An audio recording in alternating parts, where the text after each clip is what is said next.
Welcome to today's webinar, Economic Development, Media Relations in the Internet Age. The rise of instant online news and social media has made communities more vulnerable and yet also created new opportunities. During this webinar, you will learn latest trends in online social media relations, strategies for telling your story directly to prospects and investors, and case studies for successful campaigns. We have two presenters today. Our first presenter is April Nichols, Director of Marketing for GIS Planning. With a strong news sense and a flair for developing compelling storylines, April has spent the last 15 years developing public relations campaigns for economic development, real estate, and business groups. She spent nearly 5 years handling media relations for the Kansas City Area Development Council before relocating to New York City in 1999. Since then, she has worked with dozens of economic development groups ranging from Tucson, Arizona, to Northwest Florida, to Wales, United Kingdom. She has placed hundreds of positive stories for clients in respected news outlets, including the New York Times, CNBC, Businessweek, and NPR, and niche outlets like Site Selection, Aviation Daily, and Renewable Energy World. April currently manages GIS Planning's social media presence and helps clients market their web applications. Our second presenter is Julie Curtin, Executive Vice President and Partner of Development Counselors International. Julie is an Executive Vice President and Partner at DCI, an economic development marketing firm based in New York City. Since joining DCI in 1994, Julie has worked with dozens of economic development organizations around the globe to help them position their communities for investment through integrated and creative marketing programs. With clients ranging from Dothan, Alabama to San Diego, California, and everywhere in between, Julie's passion for place marketing has resulted in award-winning campaigns. Articles about her client communities have appeared in media such as the Wall Street Journal, the New York Times, Newsweek, and CNN. Julie has designed social media campaigns for communities around the country that have maximized the changing role of traditional media and leveraged the power of digital and online influencers. In 1998, Julie opened DCI West in Denver and became a DCI partner in 2002. Our first presenter is April Nichols. Thank you, Bobby. And hello, everybody. Thank you for joining us today. I just wanted to say I think Julie and I are very excited to be presenting together today. She and I actually worked together for a number of years when I was with Development Counselors International, doing a lot of work in the media relations space for economic development groups. So we're particularly excited to be presenting this to you today. And yes, and this is Julie Curtin. I just wanted to say good afternoon. April and I are going to walk through and just give you a quick lay of the land. April's going to do about 15 minutes of what we'll call part one, and then I'll jump in with about 15 minutes of part two, and then we will open it up for questions, which you can just log in on your panel in the question column. So thanks for joining us today, and we'll go from here. Sounds great. Thanks, Julie. Before we begin, I'd actually have a couple of poll questions for the audience, and this is the first time I've used this feature, so bear with me for a moment. Let's see. Okay, I'm not sure if you guys can see this question, but I would love to know from your perspective how social media is changing the way you work. Do you strongly agree? Do you agree? Is it changing your work somewhat, or not at all? I think this will help Julie and I as we think about who's listening in today. Okay, I'll give you just a couple more seconds to respond, and then I'm going to close the poll. Looks like a number of you. It looks like 91% of you have voted, which is great. Okay, so I'm going to close the poll now. Hopefully you all can see the screen. Julie, can you see the screen? Yep, I see your screen, yes. Do you see how many people have responded to the poll? Let me open up polls here. Yes, I do. So if you just open up the poll, there you are. Great, okay. So 29% of you strongly agree that social media is changing the way you work. 48% agree, and 22% somewhat. So that's great. Okay, so I have another poll question to ask, and this is really just so we can get a sense of who is listening in today, who's in the audience. And do you work with media on a daily, weekly basis? Are you your organization's spokesperson? Do you oversee marketing communications for your organization? Or do you not work with media at all, but just want to understand trends? Or are And you sort of- attending the wrong webinar? Hopefully that's not the case. Right. Hopefully we won't get any of those, but let us know if so. So we've got 80% of you have voted so far. This is great. I'm going to give you just a few more seconds to respond.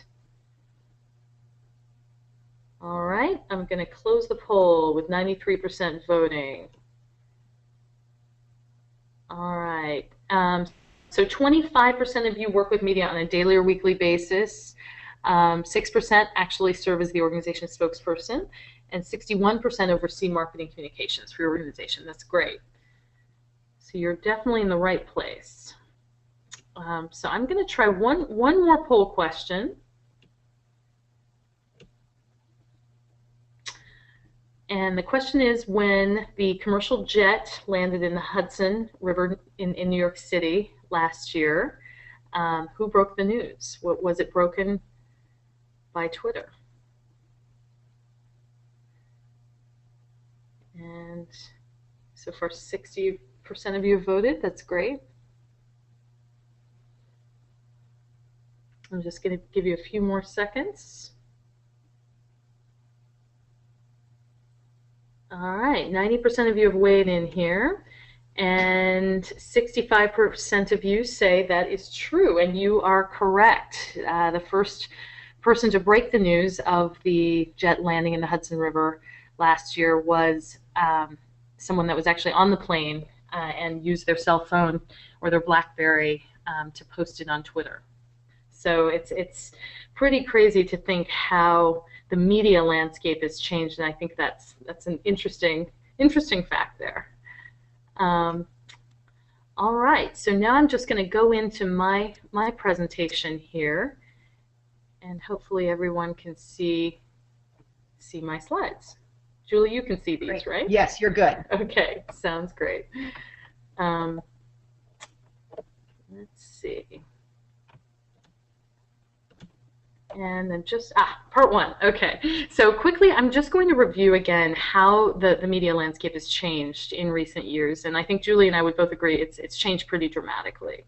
I'm going to discuss some new rules for communicating with media. And finally, 3 ways I think that you can immediately improve your community's media relations strategy. As we've discussed, media has evolved pretty dramatically in the last 5, 10, 15 years. It started with the one-way old media, where basically newscasters were talking to you. Reporters were talking to you through the newspaper, but you didn't really have the opportunity to respond back or tell your own story directly. Web 2.0, which evolved in the 90s, allowed economic development groups for the first time to put news out via their own websites and blogs. Then with the advent of social media in the last 5 to 10 years, it's basically enabled a whole generation of citizen journalists to begin quickly spreading news to their social networks in a very, very rapid pace. And I believe, the web is going to continue to evolve into something they're now calling Web 3.0. But I think that there's been a fundamental shift in terms of who is in control of the message and the conversation. And I think it's shifted from mainstream media to consumers, customers, prospects, and thought leaders, which is very interesting. I was online and noticed that there's actually a website called newspaperdeathwatch.com, and I'm just going to put this into slideshow format here. And the website actually tracks which newspapers are dying or dead, essentially, which is pretty interesting. But there was a story out that basically said that 24 of the largest 25 daily newspapers in the U.S. are experiencing record declines in circulation. Interestingly enough, real-time news sites like Politico, like the Huffington Post, and TMZ, which is the celebrity site, that actually broke the story of Michael Jackson's death, interestingly enough. They're thriving. They're hiring reporters. Huffington Post was just bought for millions by AOL, and Politico has a larger staff than a big piece of the Washington Post, where some of the reporters came from. So it's pretty interesting to look at those news outlets and why they're thriving, and I think a lot of it has to do with the real-time nature of them. 44% of people say that they get most of their news online. This is a stat from 2010, so that's probably increased. There are over 200 million blogs out there. More than half are updated every single day, which is very interesting. Wikipedia is a site I use all the time just to check information. There are over 13 million articles on Wikipedia, and studies show that it's actually more accurate than the Encyclopedia Britannica because it's updated constantly. More than 1.5 million pieces of content are shared on Facebook every single day, which is pretty amazing. And those stats came from a website called Socialnomics and also the Pew Research Center.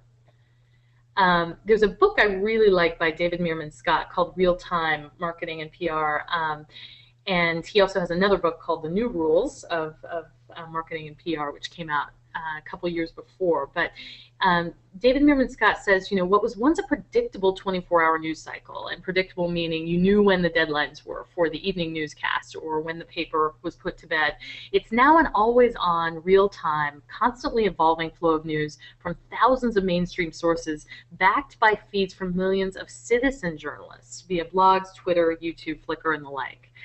So I think that word citizen journalist is pretty interesting, and it's one I'm seeing a lot.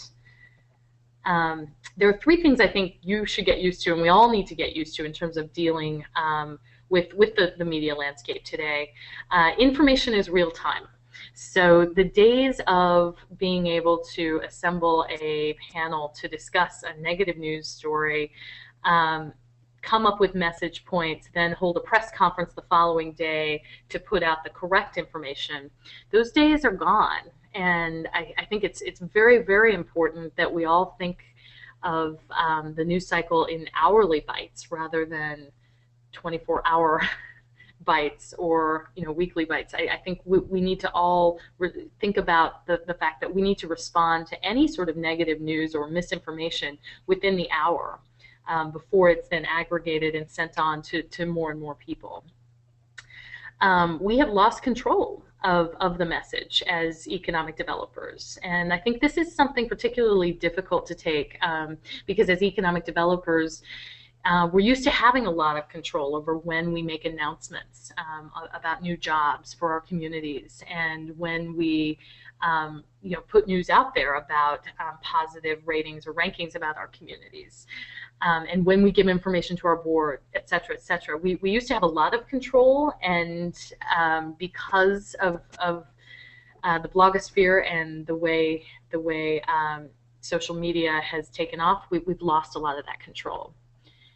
And I think the third thing we all should get used to and really think about is that communication is no longer just driven by you as the marketing communications director or vice president of your organization.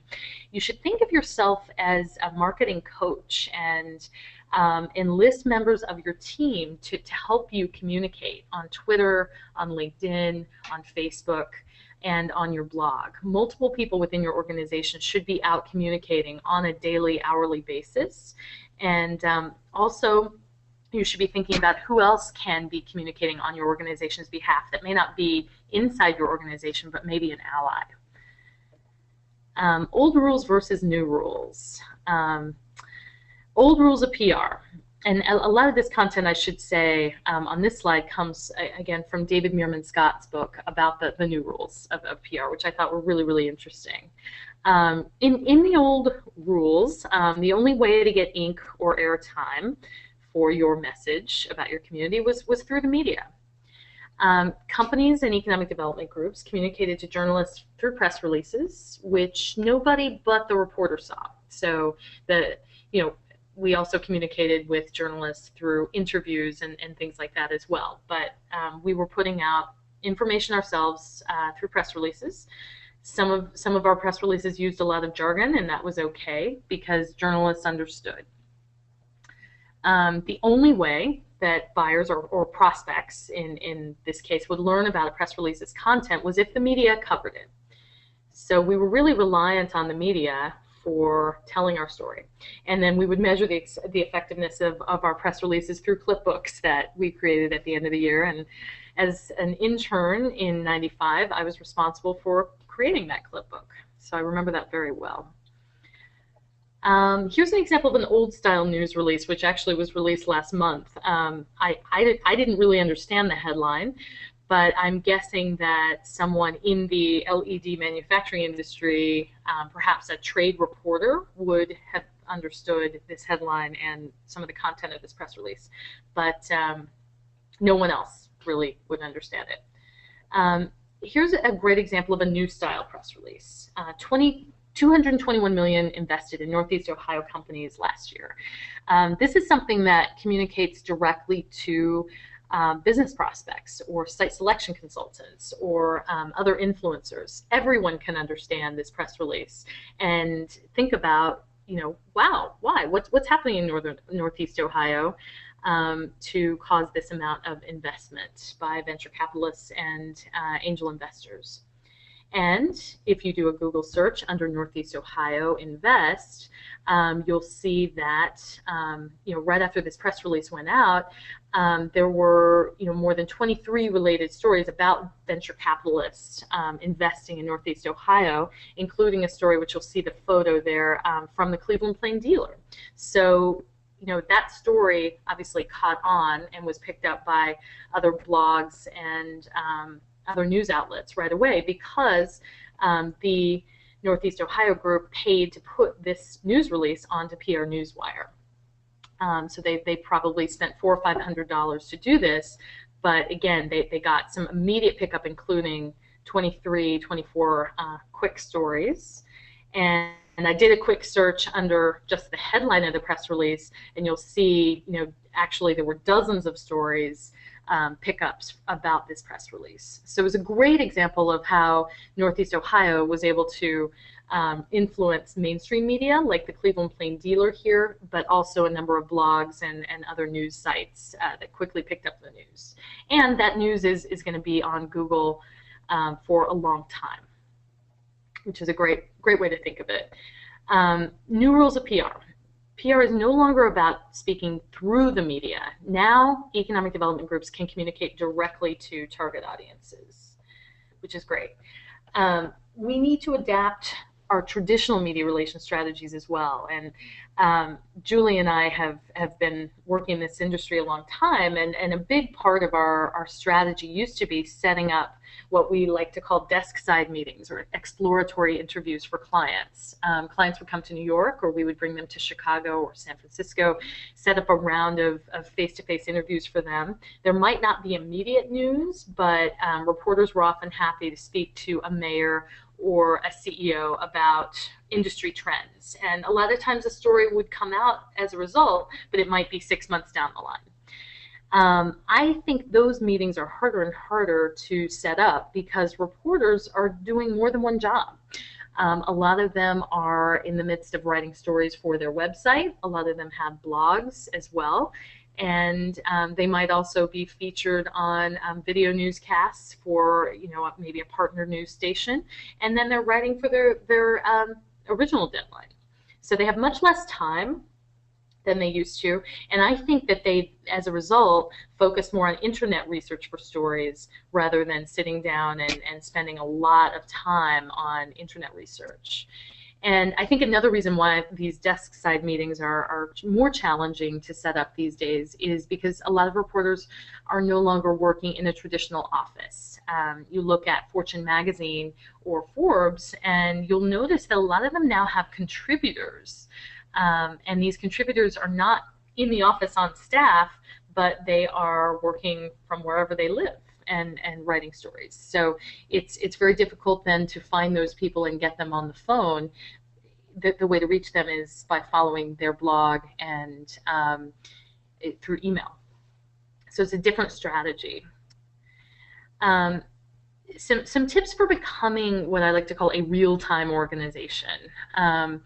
Act before the window of opportunity vanishes, and I think that is really within the hour. If there is, particularly if there's some damaging information out there about your community, I think it's very, very important that you can put some positive information out there or correct any mistakes within the hour.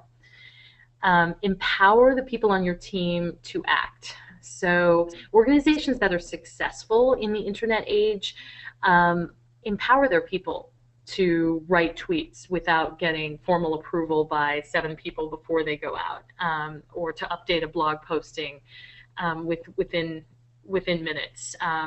Recognize it's not going to be perfect, and I think again those days of getting approval from committees, I think companies and organizations that need to do that are going to fall behind in terms of public opinion, because they're not going to be responding in real time.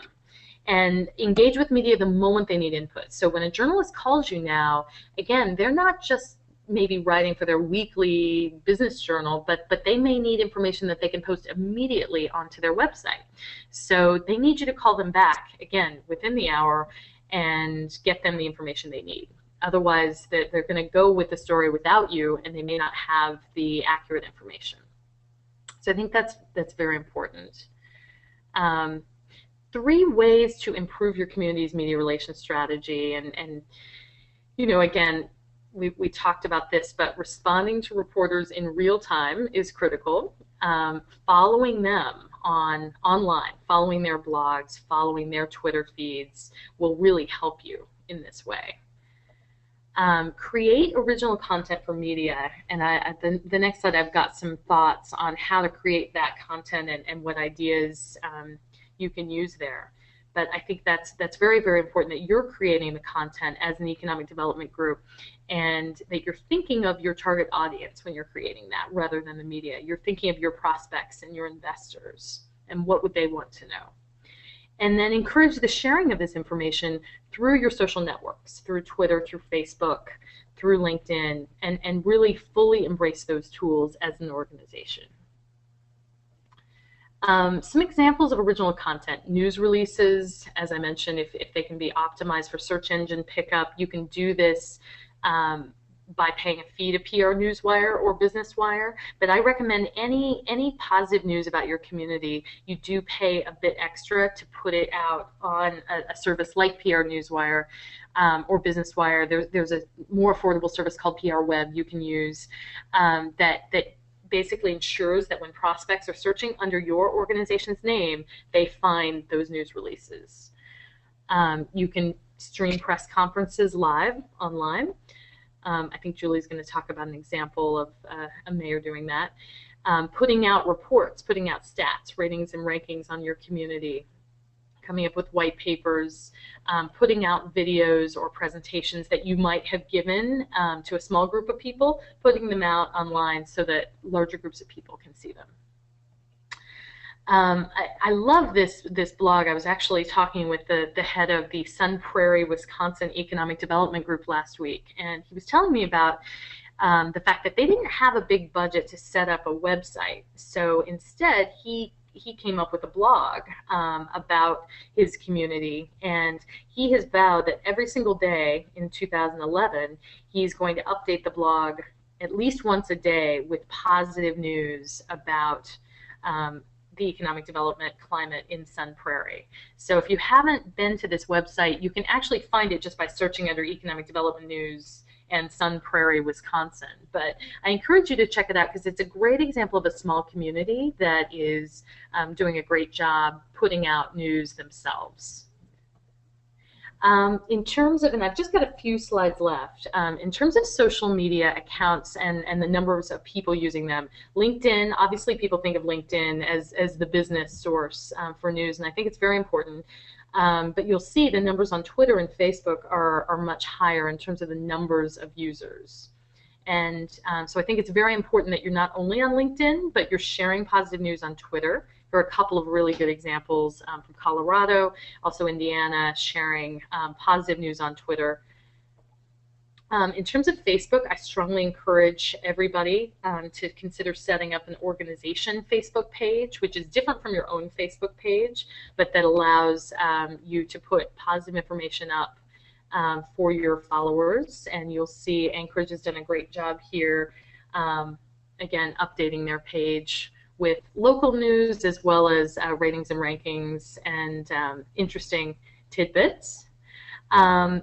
We at GIS Planning Zoom Prospector are now offering free applications that you can download to your organization's Facebook page. So check those out.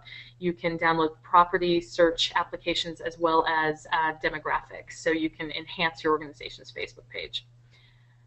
So now I am going to turn it over to Julie. Sounds good. Let you take over. Okay.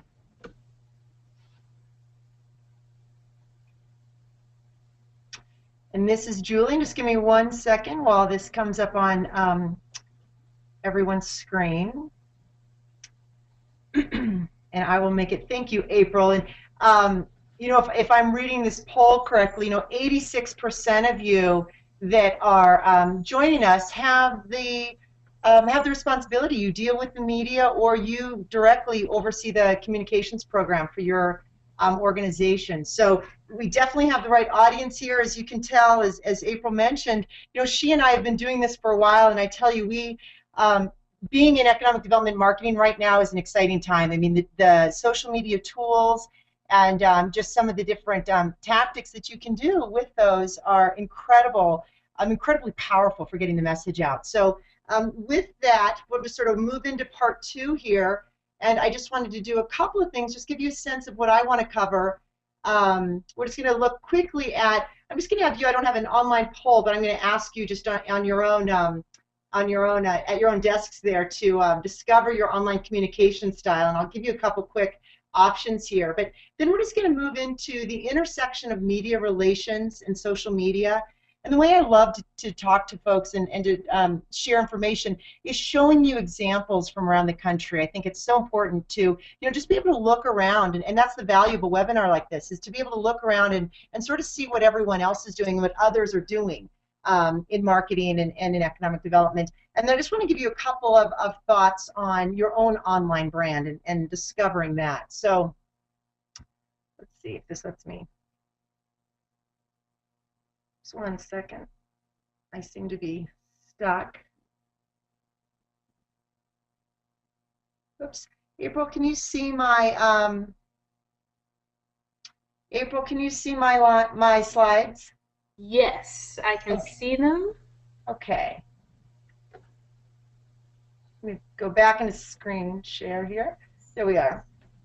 All right. So I'm just talking about your discovering your online communication style. You know, I'd sort of argue that there are 3 styles of economic development organizations, and you know, you sort of have the one style, which I'd like to call is no one's home.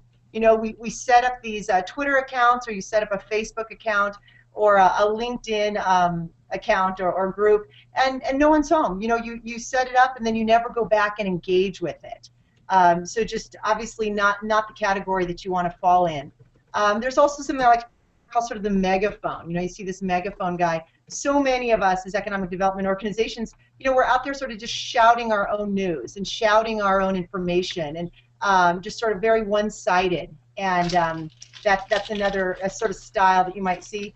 And then there's the Oprah, which that's going to be, you know, certainly just to Oprah's style, much more engaging. Every now and then, if you think about it, she gives something away for free, right? So just a way to sort of entice and grow your followers and engage with your audience. So certainly there's our 3 styles that economic development organizations tend to be. I won't ask a poll, or, you know, I certainly don't want to point fingers at any organization, but I'll just let you sort of get a sense of what I think a lot of economic development organizations are. And here's just sort of a subliminal slide, perhaps, or perhaps not so subliminal. But what you want to do is you want to be an Oprah, not a, let's call him a megaphone guy. So in the sense of how you communicate your message and how you communicate information about your community. And I just want to give you really just a recent example. You know, it's interesting. Twitter is certainly new to the stage in the sense of just the last couple of years. It's the fastest growing news site. And, you know, a lot of cities and municipalities, there is some challenges in terms of getting involved in it, using it in a way, trying to figure out, quite frankly, how to use it in a powerful way. I just think that at Cory Booker, which is the mayor of Newark, New Jersey, Cory Booker, and this is his Twitter handle. And I just think, as many of you might recall, just sort of, I guess it was end of December, some powerful snowstorms, you know, hit the east and certainly hit Newark. And here is a city official that he was on Twitter. He responded directly to his own citizens. He's responded directly to the media using his Twitter handle and Twitter account. And sort of just a real-time example of a public official using social media to communicate sort of his resources and himself as service. He was delivering diapers. I actually heard from someone that he delivered diapers to someone that could not get out of their home due to the snow.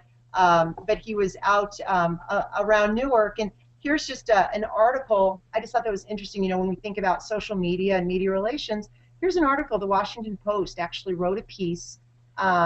And it says, you know, Newark mayor receiving avalanche of attention for snowstorm tweets. And, you know, using Twitter and really trying to use it in a powerful way and an effective way is getting the attention of the media. So here is a public servant, you know, using it in a way that perhaps there's examples or perhaps it gives you ideas of in your own community ways that you might use Twitter to communicate what's going on in your own community. But I think that was a good example that sort of makes it real time. I'm just going to share and give you an example of each of these, sort of five truths that I have seen, and so sort of social media and media relations truths. First, you know, April alluded to this. Fact-first journalism is changing. That can be a little daunting in the sense that it used to be where the media were the media. The media were the ones reporting the news, and they had journalism degrees, and they fact-checked what they were saying or what they were broadcasting. And that really is changing, where people that are, you know, reporters, you know, on CNN, or certainly even Twitter itself. I mean, everything does need to be double-checked, and we do have to be cautious as marketers that what we're seeing and what we're putting out is in fact true and is in fact double-checked. And what we're reading, we just want to be sure that we realize journalism is changing. Social media has become a powerful multiplier in terms of media placements that you might have about your own community and using social media to leverage that good news. So I want to give you an example of that. Social channels are telling your story, which is so interesting to me, you know, sort of leads into some of the things April talked about, or support some of the things April talked about, but social channels, be it any of these social media outlets, they're telling your story. So how do we as marketers be sure that that we see it and that we see what's being said about our community? So we'll talk about that just briefly. I think this is an interesting time, and it's probably just a moment in time, but social media tactics are actually generating media results themselves. And I think that is just a product of, you know, even the media are fascinated with social media. So I want to give you an example there. And then your competitors are embracing social media.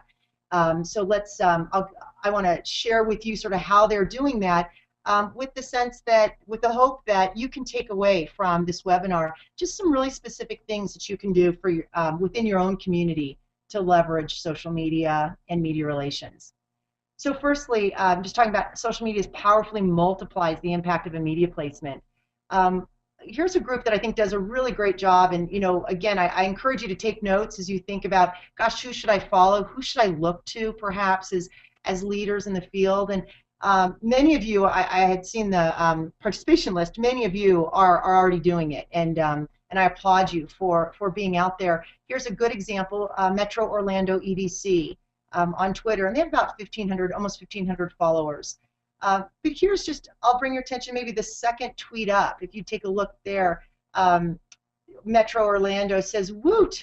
Orlando has a strong digital media sector."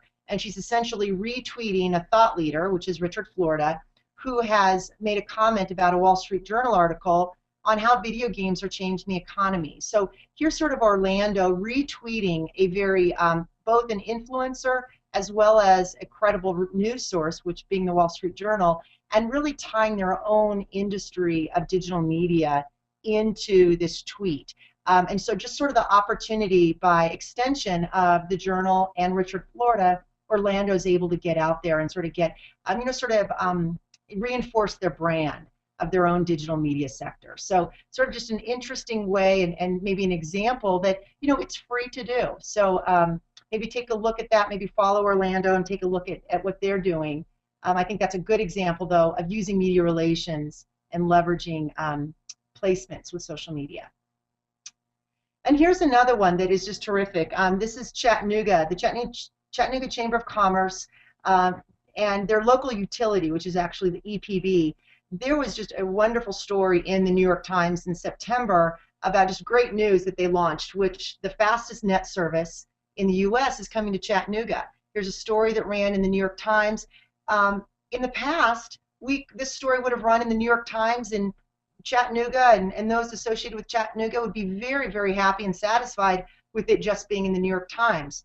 But the power and the role that we all play as marketers in what we can do with a piece like this. And I just want to give you a sense, I won't go into all of it, but they did set up a microsite, ChattanoogaGig.com, and microsite, just being essentially just almost a one-page landing page. They set up separate Twitter handles and a Facebook page using Chattanooga Gig, which is their sort of the handle that they decided to use and to brand this great launch. So it ran in the Times, but there was also just this incredible social media effort behind it. And I just want to show you some of the stats.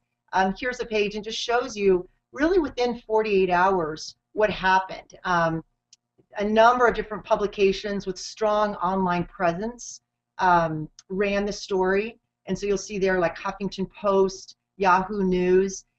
We did just through a series of some pretty simple analytics, online analytics, determined how many tweets came from each of those sources, as well as how many times it was shared on Facebook and how many comments were made specifically to each of those sources. And then you'll see there at the bottom just 9.8 million impressions or over a 48-hour period of time. So a pretty incredible use of social media to leverage a media placement. Social channels are telling your story already, and here's just an example. If you don't already know the Pop-Up City, I encourage you just to maybe check it out when you have a chance, but it's an online magazine, and it really shares some interesting ideas and trends. But one of the trends that they're suggesting, but bloggers are the new city branders, and we may not go that far, but it definitely is a product of social media, and the brand of your community is in some ways outside your control, and this also points to sort of the importance of knowing what bloggers are covering your community and are in your community. But this points to sort of as a result of social media and technological advances, city marketing is sort of becoming this open source activity, which is really interesting to me and probably a whole different webinar topic. But there's opportunity certainly to promote your community through different social media sources, but bloggers sort of becoming the new city branders is an interesting idea to me. So sharing that, I'll just touch on this really briefly, but social media tactics can generate results themselves. And I think some of you may see this in your own community. We're all fascinated with social media, and as we should be, because I do think it's an incredible marketing tool, and as we're all getting our arms around it. But here I thought it was just, you never would have seen news like this, a year or two ago. But the Florida Governor Scott, he held a Twitter town hall meeting, and so he actually held a town hall meeting over Twitter. And this article itself, I guess it's just a little bit humorous to me in the sense that it's more about the governor and him trying to get a handle on Twitter, and certainly some of his tweets and such, and not so much about what they covered at the town hall meeting, but more so about social media. So I point that out. I think it's an interesting thing for us to realize, but it probably will be short-lived, because at some point, in the not too distant future here, many, almost every community will be, in leveraging social media. Oops, let me just go through. I've got just a couple more slides here and walk you through here. Your competitors are embracing social media, and if nothing else, this is why to raise the entire game of economic development marketing, it's important to know that we're all out there trying to figure out how to best leverage it. And so here is a story that ran on Mashable. If you don't read Mashable.com, I'd encourage you just to check it out periodically, but just Mashable.com, and you can actually look up this story. You can just look up Eliza Sherman, who wrote the story, but she did a piece on 5 ways that cities are using social media, and specifically here to reverse economic downturn. But it talks about some of the different ways in which communities are using social media, and I'll just highlight these 5 just on this one slide. But strengthening or rebranding your region's image, and we've talked through that a bit already. Showcasing story ideas for the media themselves is a great way to use social media. Certainly talent attraction plays a key role. Social media and public relations in general play a strong role in talent attraction. Linking job seekers to jobs and promoting your regional assets. And you can take a look at the full piece on Mashable.com when you have a chance there. And then I love this quote, as we're all out there positioning our place. We're doing so much, around it, and many of the things that April talked about, and certainly some of these tactics I just shared with you. But, your brand isn't what you want it to say. Your brand isn't what you say it is.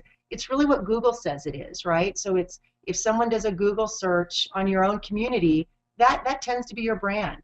And so there are lots of tactics to be building your brand out there in the social media sphere, which we're touching on here. But ultimately, your brand is what Google says it is. I just think that's an interesting quote. Here's another one, and April mentioned Brian Solis a couple of times. But if a conversation takes place online and you're not there to hear it, did it really happen? Well, of course it did, right? So you want to be sure that you're seeing, what is being said about your community. And here are just a couple of, frankly, these are very free tools out there that you yourself can use, and to discover your own brand and discover what's being said about your community. And as you figure out, gosh, what are some of the tactics and strategies that I want to use to get the word out, through media relations, through social media. But you can you can look at each of these individually, but Google Alerts, Twens, Social Mention, search.twitter.com are great ways to just see what's already being said about your community. And certainly a first step of all of this is to discover your brand and discover what's being said. And with that, before we open it up for questions, just sticking on time here, just 5 things I encourage you to do sort of after this webinar at some point. But identify the bloggers that are in your community. Discover your online brand or voice through either some of those tools or simply doing a hashtag, which is really sort of a search tool on Twitter. So you could put hashtag and then your community name and see what comes up. Check out Mashable.com at least once a week. And I actually say that not so much because it itself is has to do with economic development, but it will show you the power and the speed at which social media is changing. And so it might just be nice to check that out periodically just to see what's being, new tools and new ways of working. Follow your business and your economy and industry reporters on online, either be on LinkedIn or Twitter. And again, Twitter being very much just a news feed, and so see what the local reporters in the business community is writing about so that you can engage with them and you can be a part of those conversations. And April mentioned this book, but read the New Rules of Marketing PR. Like I said, 86% of you, this is what you do every day, and so there's a great book out, and it does show sort of the old style and new style, and it's a nice resource. And then for just a little bit of extra credit, identify 5 cities and states that are already embracing social media. And I mentioned some of them here. Many of you already are out there doing this, but learn from what they're doing and just be sure that you're looking what the industry standard is. And with that, just sort of moving through it all pretty quickly, but April, I just want to thank you for joining us on this. I think both April and I can be reached on Twitter via these handles. If you've got specific questions and want to put those forward in the question box, that would be terrific as well. And with that, April, do you have any parting comments or commentary based on these slides? No, great job, Julie. And it's good working with you again. Yeah. I do see we've got one question up so far, which I can go ahead and read. Yeah, let's do that if you would. I don't see it right Okay. here. Yeah, it's let's see. With so many messages and messengers on the internet, how do you ensure your message is heard by your target audience?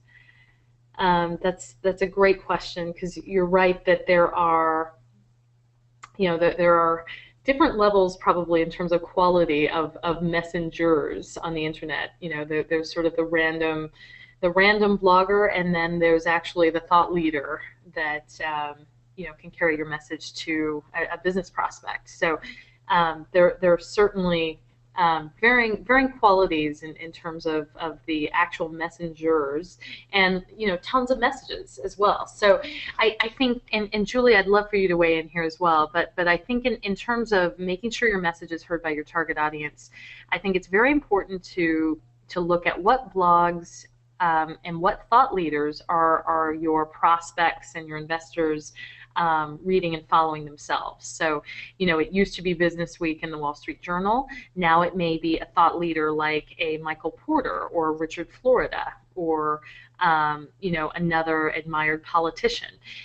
So it's figuring out how to kind of communicate through some of those individuals, the kind of thought leaders in the middle that can then best credibly carry your message. And I think it's also really, really important that you build your own following on Twitter and your connections on LinkedIn and Facebook as well, so that you are able to communicate directly to the people that are following you with positive news about your community.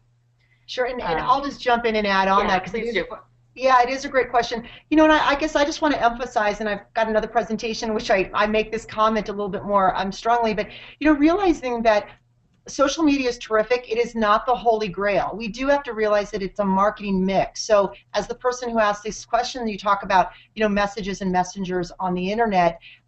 It still is a mix of marketing tools. So articles in newspapers and magazines are still powerful. You can still reach a key audience through the physical newspaper, physical magazine, but then you can simply leverage it through social media as well. So I just would encourage this participant just to know marketing is still not just one silver bullet in not just messages online, but really a mixed marketing toolbox, so to speak.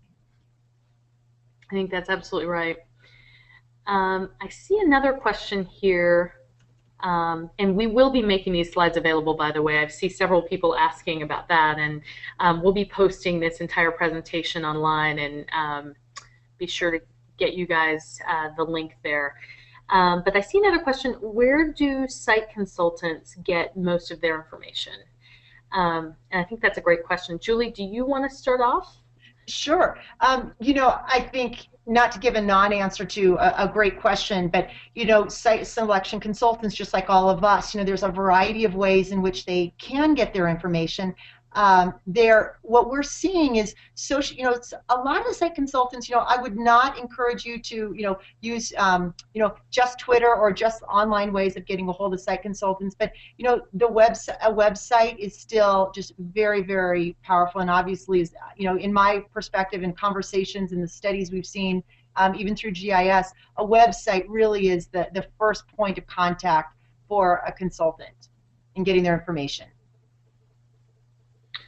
I think that's true. I think consultants, they're doing the research online, and I think I've read studies saying 97, 98% of the initial research on communities is done initially online. So I think it's not only making sure your own website is fantastic and has all of the great information that you need to have, but it's making sure that you're getting positive recognition on other news websites and putting out news releases that are positive about your community. So when your Google, when a site consultant Googles you, a number of positive stories come up that you put out and that other people have put out.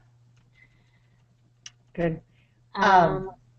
Do you want me to, if I can, I'll just jump on this one question, sure, if you don't mind, April, just because gosh, I love this question. I think everyone on the phone still will this will resonate with you. But The participant says, I'm 31 and I'm all about social media. I worked several years at a daily newspaper, but our city manager and other department heads are a generation or two above me and don't understand social media. How do you convince them? And you know, that is a question that we see quite a lot. I'm sure that many of you on the participating here will identify with it. And I just think that oftentimes, you know, leadership or authority, and there has been a little bit of slow embracing of social media by some cities or economic development groups. But I think the power is in being able to measure what, if you can show, you know, an article that came out, or the power of some of the different information that you're putting forward, being able to show using some of the metrics that we shared, even those free tools that we shared in the PowerPoint presentation, but being able to do some sort of analytics in terms of showing the power of the influence, the type of audience that is hearing that message. It is difficult to, you know, point to one, one investment, you know, one corporate investment that might be made just through a social media tactic. But you know, again, I sort of go back to that marketing mix and being able to tell the higher ups and telling your senior level staff that, you know what, here's some numbers based on who's on Twitter, who is looking at our message, and putting some measurement, some analytics to it. Yeah, I agree, Julie. I think the only way to do it is to be able to show them the numbers, and Yeah. you know, typically CEOs and managers that will speak to them like nothing else will. And but I think you've got to do your homework, but before you go to them.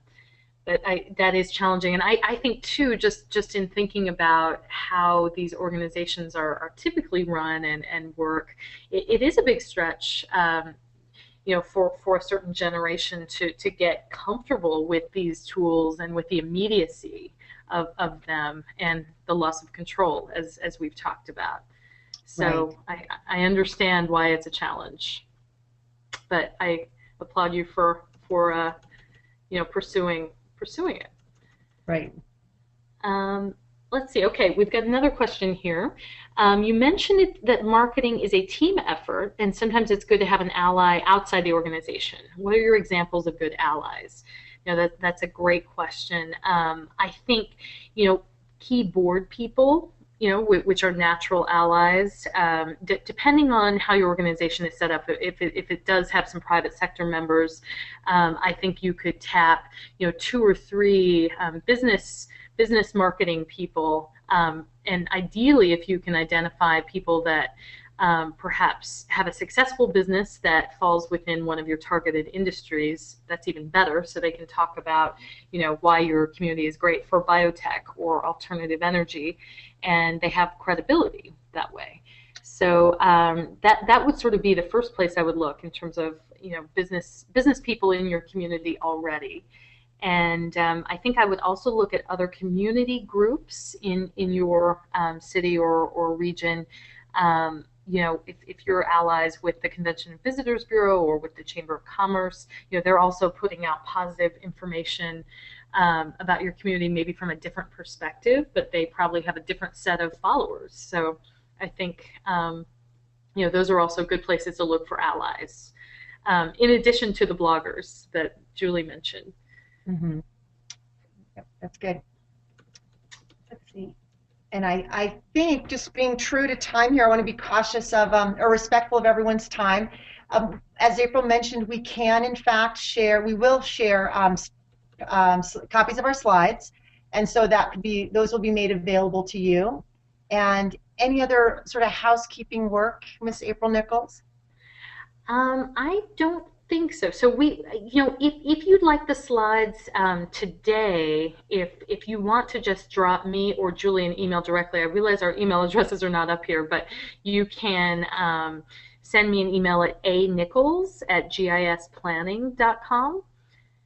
And Julie, you're welcome to share your email address as well, but I'm happy to just drop you a quick email. We'll be sharing the video with the slides on Vimeo, our Vimeo account, and I believe we'll be sending a link to that out, or making that available on our Twitter promotion. So Right. you can find that link later, but if you want the slides today, I'm happy to just send them via email. That's good. Good. Thank you to everyone for participating. If there are additional questions, I'll just give you my email very quickly, but it's julie.curtin@aboutdci.com, and you can also get a hold of us through Twitter. So thank you for joining us, and I think the entire group here just raising sort of the level of marketing for economic development. And so thank you for joining us, and I love the participation and the number of folks that we had that are directly doing this day in and day out. And April, it's a pleasure to do this with you as well. Thanks, Julie. It was fun, and thanks everybody for participating. All right, take care. Bye-bye.